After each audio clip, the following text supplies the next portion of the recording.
Caitlin Clark is probably out for at least 3-4 weeks.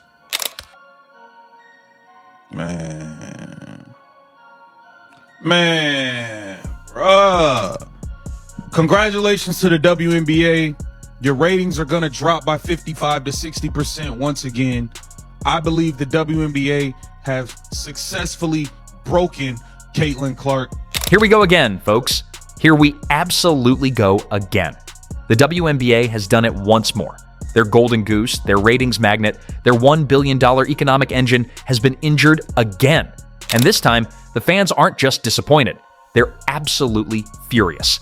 The league that doesn't know how to protect its own meal ticket just watched their biggest star go down with yet another injury. And the backlash is coming in hot and heavy.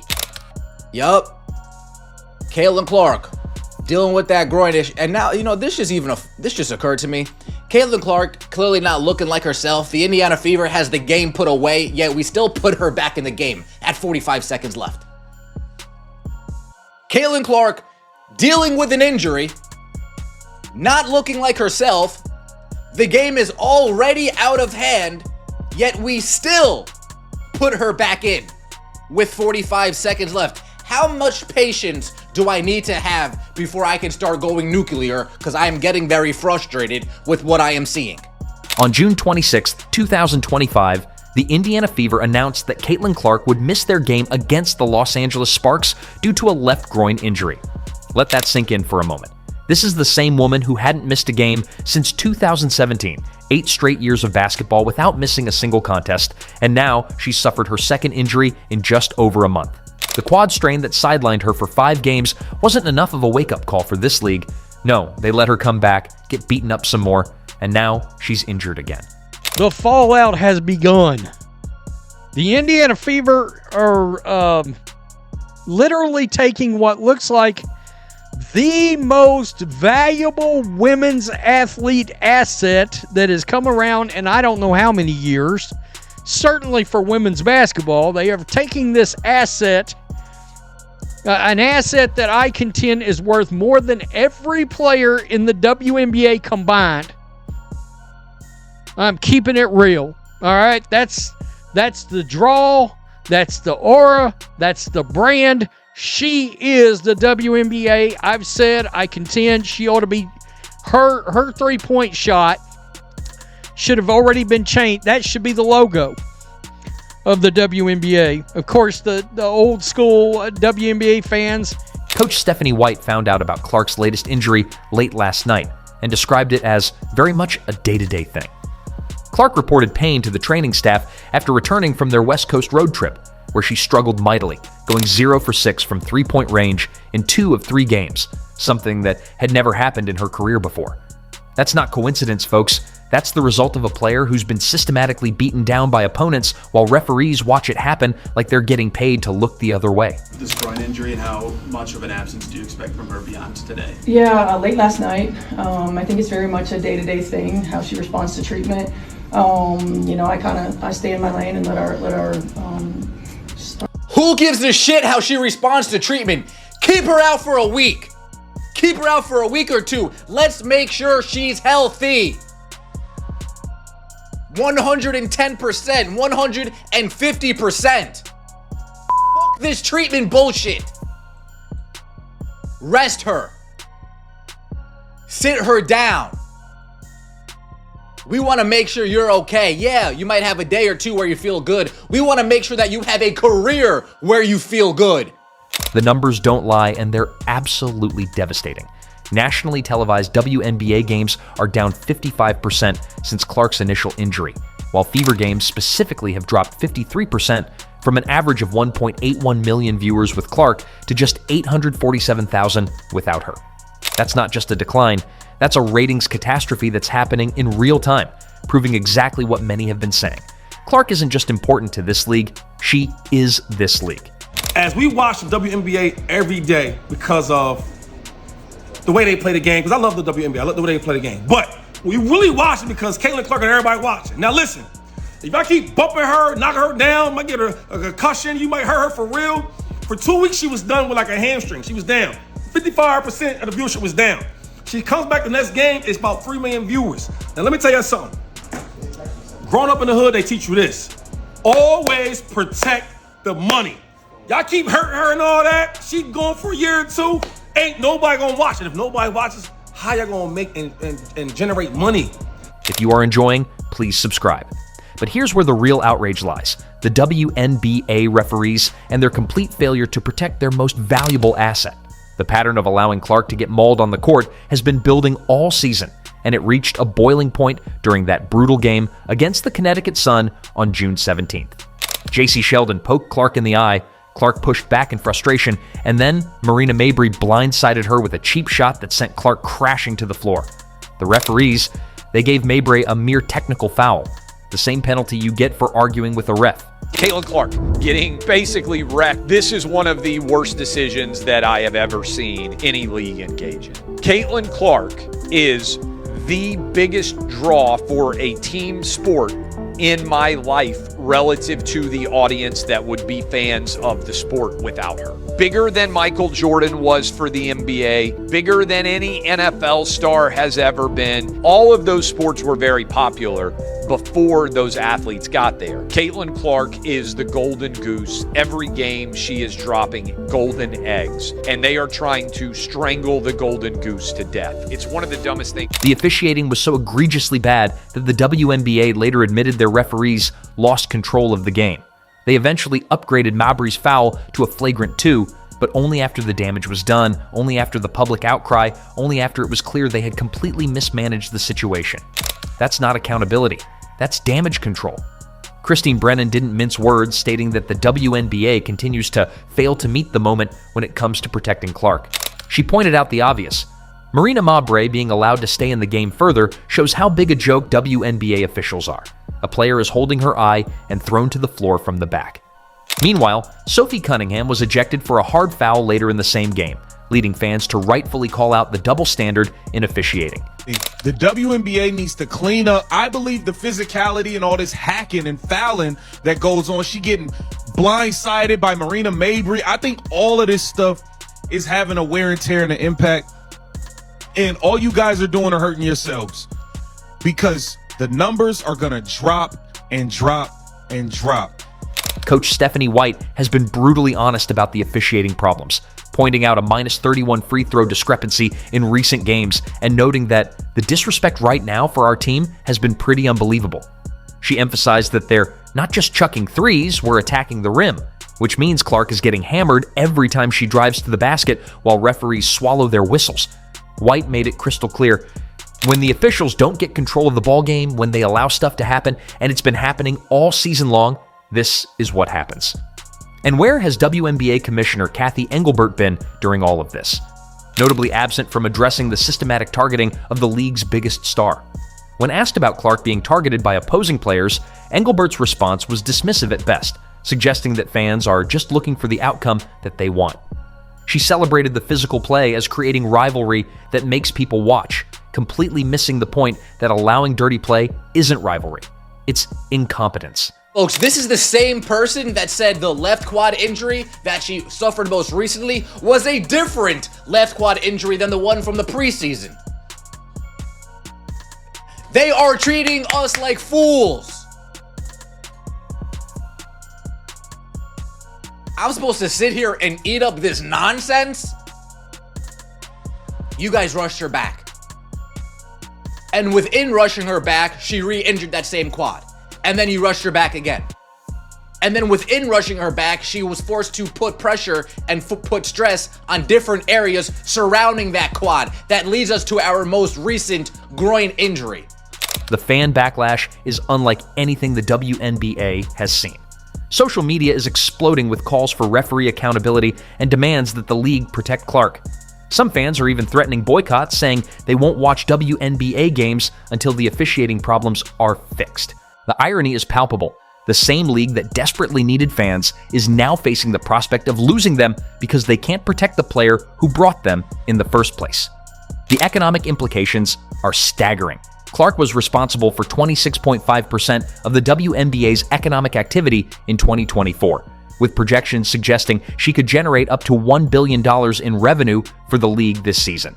Her games consistently drew over 2 million viewers, with the season opener against Chicago reaching 2.7 million, numbers that hadn't been seen in 25 years. Now, with Clark sidelined again, the league is facing another devastating ratings drop at the worst possible time. The Gateway Pundit: did the WNBA finally kill its golden goose after a year and a half of public beatings in a league full of the women who despise her? Caitlin Clark may be finished. Why did Steph play CC in last minute of game? We already know the beats, the fouls, the hard fouls, the flagrant fouls. We know it's taking a toll on her. It's counting up, and yeah, I think it's catching up at this point, honestly. It ain't that serious. I'd rather just kick the can on the season if she's really that injured. Juju and Caitlin next year sounds a lot better than Caitlin still battling injuries. Rest Kate. The timing couldn't be more damaging for the WNBA's growth trajectory. The league was in the midst of unprecedented momentum, with Clark's presence leading to a 501% surge in website visits, hotel bookings correlating directly with Fever games, and a $75 million practice facility under construction. All of that economic activity is now at risk because the league failed to do the most basic thing required of any professional sports organization: protect your stars. What makes this situation even more infuriating is that it was entirely preventable. All the WNBA had to do was instruct their referees to call fouls when players grabbed, pushed, and targeted their biggest star. All they had to do was treat Clark with the same respect they show other marquee players. Instead, they allowed a culture where targeting Clark became acceptable, where cheap shots went unpunished, where their $1 billion economic engine could get systematically broken down. But I will contend, and I will die on this hill, that she has been hurt for as long as this 3-point streak, the struggling streak. Look, guys, it's one thing to struggle and be like 5 of 23 or 6 of 23 or some shit like that. 1 of 23 tells you there is something physically off about the shot. All right, she'll miss her 6th game of the year tonight against the LA Sparks. We don't know how long she's going to be out. In the NBA, superstars get superstar calls. They get protection from referees who understand that these players are the lifeblood of the league. But in the WNBA, their biggest star gets poked in the eyes, shoved to the ground, and beaten up while referees act like it's all part of the game. The consequences are already being felt. Clark's MVP odds dropped significantly after her initial injury, falling from even money to plus 210 at FanDuel. Ticket prices for highly anticipated matchups have plummeted, with the Clark-Reese rematch seeing a 42% drop from $137 to $80 following injury announcements. The market is literally telling the WNBA what they refuse to acknowledge. Clark is the draw, and without her, interest evaporates. The WNBA now faces a critical moment. They can either learn from this completely avoidable disaster and implement real changes to protect their stars, or they can continue down the path of allowing their biggest draw to get targeted and injured. The choice seems obvious, but this league has shown a remarkable ability to make the wrong decisions when it comes to Caitlin Clark. She had a preseason injury that was the quad. Then it was an aggravation of the quad, and now it's the groin on the same side of the body. I would not be betting her MVP. I don't think it's that important to the team. I don't want to say it's not important to her, but to sit here and bet her at 2.25 at BetMGM is not something I have any interest in. I was happy to bet her the day before she came back when it was 450, 475. But now that you're at 2.25 and we have another injury, a different injury, no, you will not get my money on MVP. No way. Now, title's a different story. You could still bet them 5-1 to win the title. If they just make sure that she's cool and are precautionary with this, of course they could win the title. But I'm pumping the brakes on anything in season, whole season, big picture, because fans aren't just angry, they're organized. Social media campaigns are calling for referee accountability, with demands for firings, suspensions, and complete overhauls of officiating standards. The message is clear: fix the officiating problem or lose the audience that Clark brought to the league. It's that simple. The irony is that a league desperate for attention, revenue, and relevance finally got all three thanks to one player, and their response was to allow that player to get systematically targeted until she got injured. Twice. It's organizational malpractice of the highest order, and the consequences are playing out in real time with plummeting ratings and furious fans. Clark's injury also highlights the league's dependency on one player. a dependency they created by failing to protect her. When 21 out of 24 WNBA broadcasts that drew over 1 million viewers featured Clark, when games with her averaged 1.19 million viewers compared to 394,000 without her, you'd think the league would move heaven and earth to keep her healthy. Instead, they let her get mauled. Good. One thing I admire about Caitlin, she's a warrior. She's tough. You hear me? Bruh, you just don't see players, you don't see female basketball players like her. I'm sorry. I done seen a lot of female basketball players, like I said. The upcoming schedule makes this latest injury even more devastating. The highly anticipated rematches, the Commissioner's Cup games, the matchups that were driving unprecedented interest, all of it is now diminished because the league couldn't protect its biggest asset. Fans who were planning to attend games, who were buying merchandise, who were becoming invested in the league are now questioning whether it's worth their time and money. The referee problem isn't new, but Clark's injuries have brought it into sharp focus. When your biggest star, the player responsible for a quarter of your league's economic activity, gets injured because referees won't make obvious calls, you have a systemic problem that requires immediate action. The WNBA's response so far has been too little, too late. What's particularly galling is that Clark has shown incredible toughness throughout this ordeal. She played through injuries, used heating pads during games, and continued performing at an elite level while getting beaten up nightly. She averaged 19.0 points and led the league with 9.3 assists per game while playing on one good leg. That's not just dedication, that's superhuman commitment to a league that clearly doesn't appreciate what it has. Caitlin Clark's injuries are something that I used to pray for because I understood the relevance of her in the WNBA, and much like a rising tide lifts all boats, if there is no tide, the boats don't get lifted. And Caitlin Clark is somebody that has talked about the pressure of playing all these games because she knows just how many people go to these games to see her play, like all the kids, all the grandmas, all the families, and I 100% get that. And it's great to hear that she is paying attention to her body.